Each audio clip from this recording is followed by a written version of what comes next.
अस्सलाम वालेकुम स्टूडेंट्स। तो ये हमारा थर्ड लेक्चर है। This is third lecture. इसमें हम टाइप सेकंड हाइपर सेंसिटिविटी देखेंगे।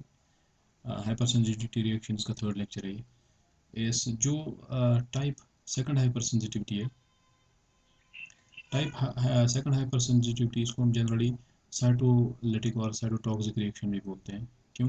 Because it results in destruction of host cell इधर बाय लाइसिस और टॉक्सिक मीडिएटर। ठीक है, ये कैसे होता है? इसमें साइटोलिसिस होती है, सेल का ब्रेकडाउन होता है होस्ट सेल का, इधर लाइसिस और टॉक्सिक मीडिएटर्स की वजह से। इसमें क्या होता है? It is caused by antibody binding to cells और टिश्यू एंटीजेंस। इसमें जो इन्वॉल्व होते हैं, दो इम्यूनोग्लोबुलिन इन्वॉल्व है इसमें, immunoglobulin G, immunoglobulin M.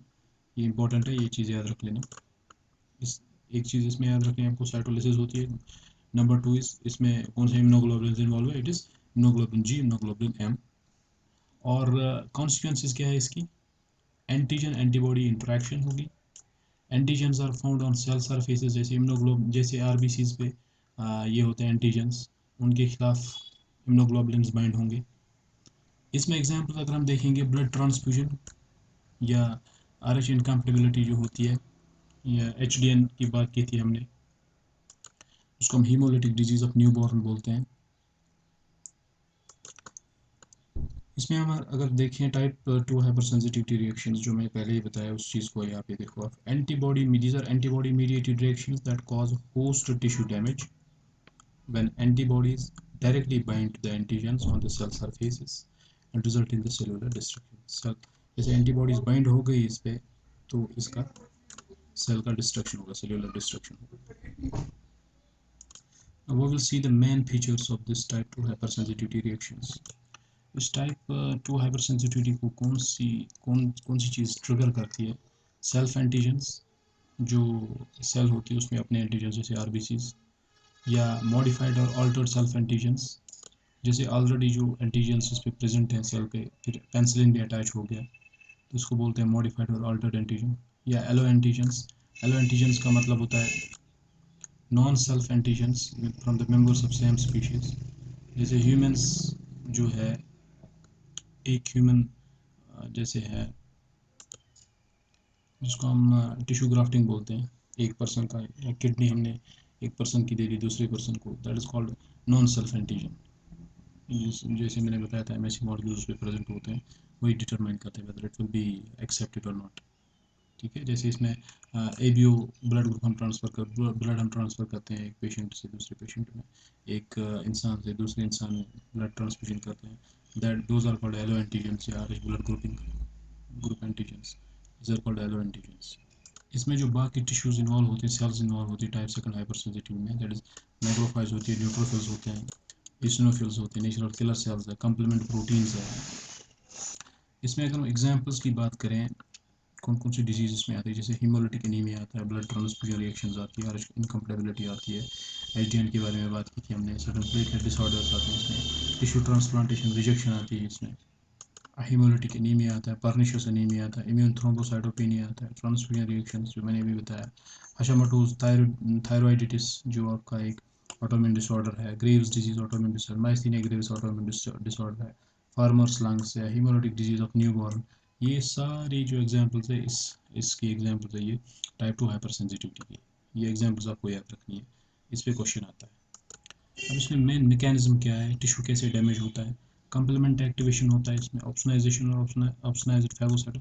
Complement activation में ये हम पढ़ चुके हैं, इसमें वो मेम्ब्रेन कम्प्लेक्स बन जाता है, फिर पोर बन जाता है, उसकी वजह से वो कंटेंट स्पिल आउट होते हैं, साइटोलिसिस होती है। नंबर टू ऑप्सनाइजेशन होती है। ऑप्सनाइजेशन या ऑप्सनाइजेशन का बताया था मैंने आप लोगों को, ये इंटेंसिफाई करती है फैगोसाइटोसिस को, मतलब जो फैगोस्टिक सेल्स होती है उनको हेल्प करती है फैगोसाइटोसिस में, मतलब उनका फैगोस्टिक नेचर उनका बढ़ा देती है ऑप्सनाइजेशन।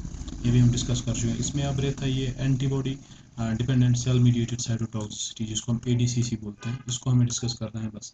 बाकी ये दो चीज़ें हम डिस्कस कर चुके हैं कि सेल का डैमेज कैसे होता है, कम्प्लीमेंट एक्टिवेशन से और ऑप्सनाइजेशन और ऑप्सनाइज्ड फैगोसाइटोसिस से। जैसे आपको इसके नाम से ही पता चलता है, एंटीबॉडी डिपेंडेंट प्रोसेस है और सेल मीडिएटेड साइटोटॉक्सिसिटी है। सेल मीडिएटेड, इसमें सेल्स काम करेंगे। इसका मतलब है the process of killing antibody coated target cells. Target cells जो हमें किल करनी है, उस पर एंटीबॉडी कोट कोट हो जाती है, जैसे इम्यूनोग्लोबुलिन ई कोट हो गया, क्योंकि उन पे रिसेप्टर्स प्रेजेंट होते हैं, एफसी रिसेप्टर्स प्रेजेंट होते हैं। तो जब वो कोट हो गए उसके बाद यहाँ पे हमारे पास एनके सेल्स है या न्यूट्रोफिल्स है, इनके पास रिसेप्टर्स प्रेजेंट होते हैं एफसी रीजन के लिए। तो ये इन जो भी सेल्स होती है जिन पे इम्यूनोग्लोबुलिन कोट हो जाते हैं या एंटीबॉडीज कोट हो जाती है, उनको रिकॉग्नाइज करती है और उनको एंगल्फ करके फैगोसाइटोसिस करती है उन सेल्स की, टारगेट सेल्स की। जैसे इसमें आपकी एनके सेल आएगी, न्यूट्रोफिल्स आएगी, these cells do this job, ये सेल्स ये करती है, तभी इसको हम बोलते हैं cell mediated cytotoxicity. Antibody dependent इसलिए बोलती हैं क्योंकि जो सेल हमें टारगेट से किल करनी है उस पर एंटीबॉडीज कोट हो जाती है। So this process is called antibody dependent cell mediated cytotoxicity. ये एक प्रोसेस है इसमें टाइप 2 हाइपर सेंसिटिविटी रिएक्शंस में, जिससे हम सेल को डिस्ट्रॉय करते हैं। असल में ये जो एडीसीसी, इसमें फैगोसाइटोस नहीं होती है, फैगोसाइटोज करके सेल को डैमेज नहीं किया जाता है। इसमें जो सेल्स होती है, ये सेल्स जिनके साथ ये अटैच हो जाता है, जैसे एनके सेल है, न्यूट्रोफिल्स है, ये कुछ केमिकल्स रिलीज करती है। जैसे अपने से साइटोटॉक्सिक टी सेल जो होती है वो केमिकल्स रिलीज करती हैं, जो जैसे अपने ग्रेन्यूल्स से, साइटोप्लाज्मिक ग्रेन्यूल्स से, जिसमें परफोरिन्स होते हैं, ग्रेन्जाइम्स होते हैं। वैसे इन सेल्स में परफोरिन्स ग्रेन्जाइम्स काम करते हैं, they activate this event and they lead to the apoptosis of the cell. जो भी सेल हमें डैमेज करनी है उस पे ये एंजाइम्स छोड़ जाते हैं, जैसे परफोरिन्स, ग्रेन्जाइम्स, ये एंजाइम्स इस पे डाल देते हैं and these enzymes do the job. Perforins pore कर देते हैं उस सेल में और ग्रेन्जाइम्स उस के जो कंटेंट्स उसको डाइजेस्ट कर देता है। हम लोग सोच रहे होंगे कि सर ने इतनी बकवास की इसमें टाइप 2 हाइपर सेंसिटिविटी में, कुछ समझ नहीं आ रहा। अब इसमें याद रखने लायक जो चीज़ें हैं वो मैं बता रहा हूँ आपको। सबसे पहले आपको याद रखना है कि इस चीज़ को कौन मीडिएट करता है, हु इज मीडिएटिंग इट। ठीक है, कौन सी चीज़ इसको मीडिएट करती है, इम्यूनोग्लोबुलिन जी और इम्यूनोग्लोबुलिन एम, ये दो इम्यूनोग्लोबुलिन इसको मीडिएट करते हैं। और इसकी एग्जांपल्स याद रखनी है, hemolytic anemia, blood transfusion reactions, RH incompatibility, platelet disorders या hyperacute rejection, organ reaction जिसको हम बोलते हैं, ये टाइप 2 हाइपर सेंसिटिव में आते हैं। इसके अलावा ये सारी एग्जांपल्स जो मैंने बताया ये सब आपको याद रखनी है। इसमें खास कर ये जो आपकी ऑटोइम्यून डिसऑर्डर्स है, माइस्थीनिया ग्रेविस या ग्रेव्स डिजीज, हशीमोटोस डिजीज जो है, ये सब दीज आर ऑटोइम्यून डिसऑर्डर जो है, आगे पढ़ते हैं, ये भी इसी में आते हैं, सेकंड टाइप 2 हाइपर सेंसिटिविटी में। ये आपको याद रखना है, you have to remember these things. इसके अलावा आपको याद रखना है इस टाइप 2 हाइपर सेंसिटिविटी को क्या बोलते हैं, एंटीबॉडी मीडिएटेड हाइपर सेंसिटिविटी है ये, या antibody mediated cytotoxic hyper sensitivity बोलते हैं इसको। इसमें होता क्या है, इसमें साइटोलिसिस होती है, सेल्यूलर डिस्ट्रक्शन होता है इसमें। ये चीज़ें अगर आपको याद रहती है इसमें, और इसमें क्या चीज़ें यूज़ होती है जो मैंने अभी बताया आप लोगों को, complement activation, complement proteins use होते हैं, ऑप्सोनाइजेशन होती है इसमें, और एडीसीसी, ये तीन चीज़ें भी आपको याद रखनी है। ये तीन चीज़ें second type 2 this hyper sensitivity में होते हैं। इसमें जो कंप्लीमेंट एक्टिवेशन में यूज़ होता है दैट इज़ क्लासिकल पाथवे, जो आपने पढ़ा है क्लासिकल पाथवे, वो आपको अच्छी तरह से याद होगा। अगर नहीं तो उसको दोबारा से देख लेना आप लोग क्लासिकल पाथवे को।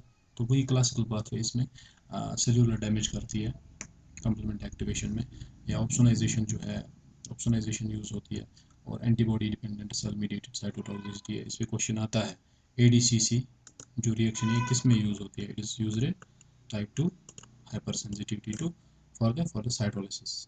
ठीक है, और साइटोलिसिस होती कैसे है, इट्स नॉट फैगोसाइटोसिस। इसमें सीधे कुछ केमिकल्स रिलीज होते हैं, जैसे टी साइटोटॉक्सिक सेल्स रिलीज करती है, परफोरिन्स एंड ग्रेन्जाइम्स, जैसे perforin, PERFORIN, perforin, and granzyme, GRANZYME,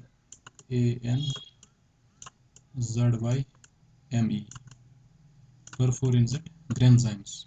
ये जो एंजाइम्स यहाँ से रिलीज होते हैं इससे, सेल्स से, तो वो उन सेल्स पे चले जाते हैं जिनको डैमेज करना है। परफोरिन्स उसमें होल्स कर देते हैं और ग्रेन्जाइम उसको डाइजेस्ट कर देते हैं सेल को।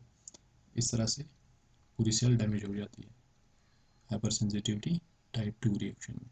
अब इंशाल्लाह नेक्स्ट लेक्चर में हाइपर सेंसिटिविटी टाइप 3 और टाइप 4 देखेंगे हम। अस्सलाम वालेकुम।